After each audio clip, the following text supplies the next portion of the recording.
زه پکې ستاسو مخکې د حضرت سیدنا عثمان رضی الله تعالی عنہ د هغه د حیا یو جلک تاسو ته زه پیش کما چې دا څنګه حیاناک خلک و دي څنګه د خپل وجود خیال ساتو خپل بدن د خپل عفت د خپل پاک دامنۍ خیال و دې واقعاتو نه ته معلوم کا په دې بخاری شریف کې یو حدیث مبارک دی سیدنا ابو موسی اشعری رضی الله تعالی عنہ صحابي رسول له هغه وی زه ورځ د کور نه راووتلم نو ما ویل چې نن داسې کوم چې نن به ټوله ورځ د نبي علیه السلام سره تېروم ځم به او د رسول الله صلی الله علیه وسلم خدمت به کوم نن دا ټوله ورځ به د نبي علیه الصلاة والسلام سره ما څوکیداري به یې کوم او د ماښام پورې به ورسره دا ورځ تېروم و زه چې کله رالم نو ما معلومات چې کله وکړل نبي علیه الصلاة والسلام په کور کې نه و نږدې مدینه کې یو باغ دی او هلته نبي علیه الصلاة والسلام تللی و زه پسې لاړم اول چې ومې کتل نبي علیه الصلاة والسلام په دې باغ کې یو کویه دی ورکوټه شانې هغې ته د خپلې خپې داسې ځوړندې کړي دي او ناست دی او داسې د خپلې پنسې راوچتې کړي دي یعنې ګرمۍ موسم دی عرب خاصم ګرم علاقه ده چې دې اوبو ته مې دا خپې ښکته دي نو دا خپې به مې یخ شي وی زه ورننوتلم او سلام مې ورته وکړو ورته مې ویل د الله رسوله صلی الله علیه وسلم نن ښه په اطمینان باندې خپې ښکته که په دې باغ کې ښه په اطمینان باندې کښېنه او زه به نن ټوله ورځ ستا څوکیداري کوم په دې دروازه کې به ولاړ یم څوک دننه نشي راتلی وایي نبي علیه السلام چې ټیک ده خو چې څوک را پرېږدی نو په اجازت باندې را پرېږده زه ولاړ یم دروازه کې په دې دوران کې څوک راغی دروازه یې وټکوله ما ترې تپوس وکړو ما ویل څوک یې ویل زه ابوبکر یم صدیق رضی الله عنه ما ویل چې څه کار دی دی ویل د نبي علیه السلام سره میلاوېږم نو رسول الله صلی الله علیه وسلم نه مې ورله تپوس وکړو چې بهر څوک راغلی دی ابوبکر صدیق او دننه راتلل غواړي اجازت ورکم که ورنه کم وایي نبي کریم صلی الله علیه وسلم راته وویل چې ورشه ابو موسی اذن له اجازت له هم ورکه او وبشره بالجنة دله د جنت زیری ورکه چې ته جنتي صحابي یې ویل را پرېږده ابو موسی صاحب ویو چې ورغله ما ورته چې دننه راځه اجازت نبي علیه السلام درکو وبشرک بالجنة تاله د جنت زیری درکو ته جنتي صحابي یې دننه ویل راغی او د نبي کریم صلی الله علیه وسلم خواته ښې طرف ته په دې کوهي باندې په دې غاړه باندې کېناستو او د خپلې خپې هغه هم د نبي علیه الصلاة والسلام په شان یې دې کوهي ته ښکته ځوړندې کړلې او خبرې اترې شروع کړلې ګپ شپ لګئ لږ ټیم پس بیا دروازه وټکېدله زه بیا ورغلم چې څوک یې ویل زه عمر زوی د خطاب یم رضی الله عنه ویل ما ورته ویل چې نبي علیه السلام نه به تپوس کومه چې ورغلم نبي علیه السلام ویل ورشه اجازت وله ورکه اذن له وبشره بالجنة دلم اجازت ورکه چې دننه راځه او دلم د جنت زیری ورکه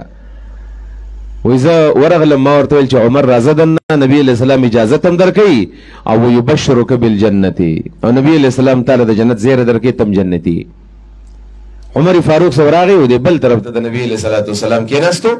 او د خپې هغه هم د کوهي کې ځوړندې کړلې او درې واړه خبرې اترې کوي داسې معلومیږي چې نبي علیه السلام په دې ملګرو پسې جواب لګلی چې زما خواله راشئ څه زوري خبرې اترې کوو اوس ګوره بیا وایي زه دروازې له ورغلم نو بیا دروازه وټکېدله په درېیم ځل چې کله دروازه وټکېدله زه چې کله رالم ما ویل څوک یې زه عثمان ابن عفان یم رسول الله صلی الله علیه وسلم دا لومبي دوی خران دی او دی زوم دی ویل ما ورته ویل چې ور د نبي علیه السلام نه تپوس کوم چې تا دننه پرېږدي که نه پرېږدي نبي کریم صلی الله علیه وسلم ته مې وویل چې عثمان راغلی او ستانه اجازت غواړي چې دننه راشي او که رانشي وی نبي علیه السلام راته درې خبرې وکړلې نور مبارک راته دوه کړې د ده په باره کې راته درې خبرې وکړلې یو راته وویل چې اذن له اجازت وله ورکړه چې راشي دویم نمبر یې وویل وبشره بالجنة د جنت زیری وله ورکړه چې ته جنتي یې او دریم نمبر راته وویل چې وبشره علی بلوا تصیبه دله زیری ورکړه چې ګوره په تا باندې به په مستقبل کې ډېر لوی مشکلات مصایب راځي دې مشکلاتو زیری وله ورکړه چې ګوره ځان ورته تیاروه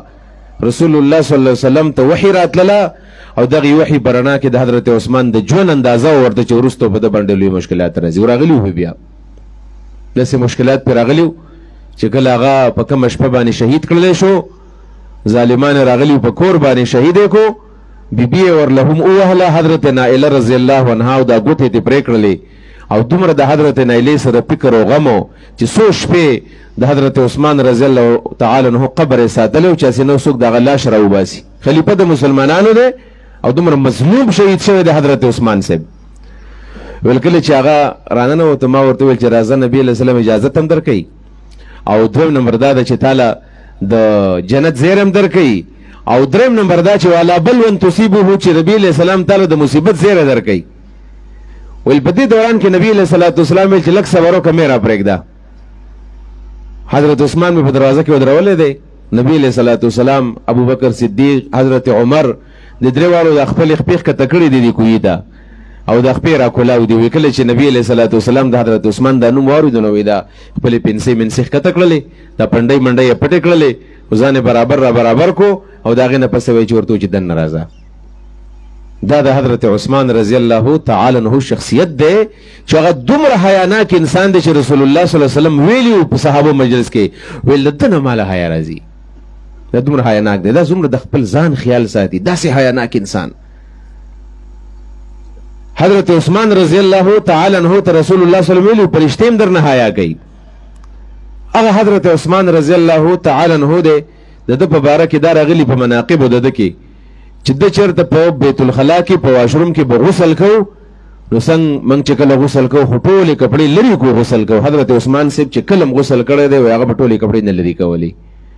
کپړې به چې کله ویستلې نو بیا به د ځان نه یو کپړه تاو کړله لنګ به تاو کو په دې طریقه باندې به لمبل. دومره حیاناک انسان چېرته هغه خپل عورت ته نه دي کتلي. دا د خپل بدن حفاظت دا د حضرت عثمان صاحب دی. نبی علیه الصلاة والسلام ورته په دې وجه باندې اجازت ورکو ویل لږ صبر وکړو ځان برابر کو. زومی دی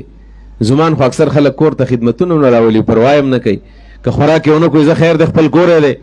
څوک یې داسې ډېر څه کې حسابه هم نه خو نبي علیه الصلاة والسلام یې قدر کو. دا دغه د حیا د وجه نه،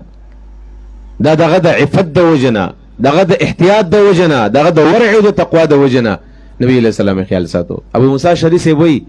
چې هغه کله راغی نو ویل د کوهي دا غاړه ډکه وه نو مخامخ ورته کېناستو او هغه هم د خپلې خپې ښکتې کړلې او ګپ شپ لګوي. ویل ما بیا سوچ کوو چې د دې به څه مقصد چې نبي علیه الصلاة والسلام د درې وړو باره کې راله جنت زیر هم راکړو د ده په باره کې د دې مصیبت خبره مو کړله. او عجیب اتفاق دا دی چې دا دوه کسان یو طرف ته ناست دي عثمان صاحب مخامخ ناست دی. وی زما په زړه کې داسې یو ترک غونې و چې څه چل به کېږي دا وی په انتظار ومه. په دې کې نبي علیه السلام وفات شو. د حضرت عایشې په کمره کې دفن کو. بیا ابوبکر صدیق وفات شو هغه د حضرت عایشې په کمره کې د نبي علیه السلام ښې طرف ته دفن کړلی شو. او بیا د هغې نه وروسته حضرت عثمان دفن شو هغه ته هم د حضرت عایشې په کمره کې د دفن او تدفین دپاره ځای میلاو شو. خو کله چې حضرت عثمان شهید کېدو نو هغه بیا د حضرت عایشې په کمره کې خو دفن نه شو بلکې هغه خو چا پرېښودو نو چې په کوم ځای کې دفن شو بیا په بقیع الغرقد کې جنت البقیع چې ورته موږ وایو په هغې کې ورته ځای میلاو شو. حضرت عثمان صاحب د هغه قبر بهر لاړ ادیرې ته او دا دوه کسان د نبي علیه السلام سره نږدې دفن شو. ویل د حضرت عثمان د تدفین نه پس ما وویل چې هغه موږ کله هغه یو ځای کې ناستو نبي علیه السلام له دا درې کسان رال او دا دوه د نږدې ناستو دا درېم لرې ناستو د هغې هغه تعبیر اصل کې دا و چې دا کس به د نبي علیه السلام نه بیا په تدفین کې او په خښولو کې به هم دا به د نبي علیه الصلاة والسلام نه باري. حضرت عثمان صاحب بار دی تاسو کو څوک تلي مدینې منورې ته او د حضرت عثمان صاحب روضه مبارکه تاسو لیدلي وي نو هغه بار ده بلکې د هغه پته هم لګي چې دا د حضرت عثمان صاحب خبر دی. دا زموږ دپاره درس دی درس چې حضرت عثمان دغه په ناسته ولاړه کې دغه په اوټک بیټک کې انتهایی درجې حیا و حیا په دې وجه باندې رسول الله صلی الله علیه وسلم ته هم ګران دی صحابو ته ګران دی الله ته ګران دی. عزتمندو انسان فطري طور باندې عفیف او پاک دامن پیدا دی. ګورې فطري طور باندې یعنی دا نن چې موږ د یورپ ته ګورو که نه یورپ ته کله موږ ګورو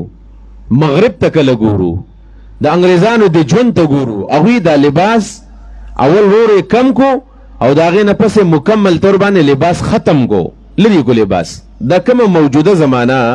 چې موږ ورته ډېره زیاته سیولایزډ او ډېره زیاته مهذب زمانه وایو او دغه علاقې ته ډېر مهذب خلک وایو دا د دنیا د ټول غیر مهذب خلک دی ځکه چې د خپل فطرت خلاف ژوند تیری. الله چې انسان څنګه پیدا کړی د هغې په مخالفت کې لګیا دي څنګه مهذب خلک دی هغوی خپل لباس ویستو. بېګا موږ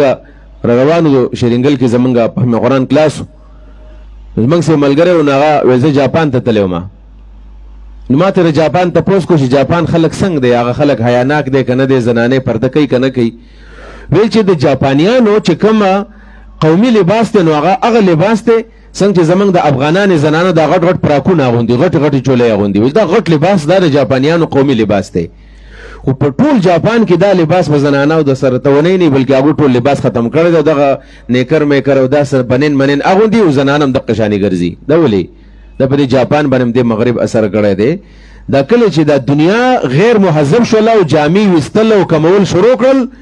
ناغنن په ټول دنیا باندې دا نظام حاوی شو. نن د اسلام چې کوم د عفت نظام دی، اسلام کوم د حیا او د پاک دامنۍ درس ورکوي، نو تقریبا ګوره حضرت عثمان سے واقعات موږ ته واقعات ښکاره کیږي. موږ مسلسل لګیا یو د خپلې کپړې لرې کړلې، موږ بې حیا کېږو ورځ په ورځ باندې. فحاشي زیاته شوله. ولې زیاته شوله؟ لباس د وجې نه. د زنانو لباس کم شو، تنګ شو. د دې لباس دا ډېر بنیادي شی دی. د لباس د وجې نه او دارنګې د دې عریانۍ د وجې نه دنیا ورانېږي، دنیا کې فساد راځي. بلکې قرآن کریم مطالعه چې کله موږ کوو، حضرت آدم علیه السلام او د هغې بیبي حضرت حوا علیه السلام چې کله الله پیدا کړل، خدای په جامو کې پیدا کړي دي. دا زموږ دپاره ډېر لوی دلیل دی. که نه لومبی انسان چې کوم دی دا الله تعالی با پرده با حیا پیدا کړی دی. د هغه لباس او د هغه جامې وې، لومبي انسان جامې اچولې دي. موږ ته په دې سکولونو کې به دا ویل که نه چې یاره په دې دنیا باندې یو سټون ایج راغلی دی او پتر زمانه وه او انسان چې کله پیدا شو نه خوراک کولی شو او نه په دې پوهېدو چې زه څنګه ژوند تېر کړم او جامې یې هم نه وې. نه چې دا خبره داسې نه ده. دا سټون ایج خو وروسته راغی. دا خو دا زمانه د سټون ایج ده او د پتر زمانه ده چې خلکو خپلې کپړې ویستلې.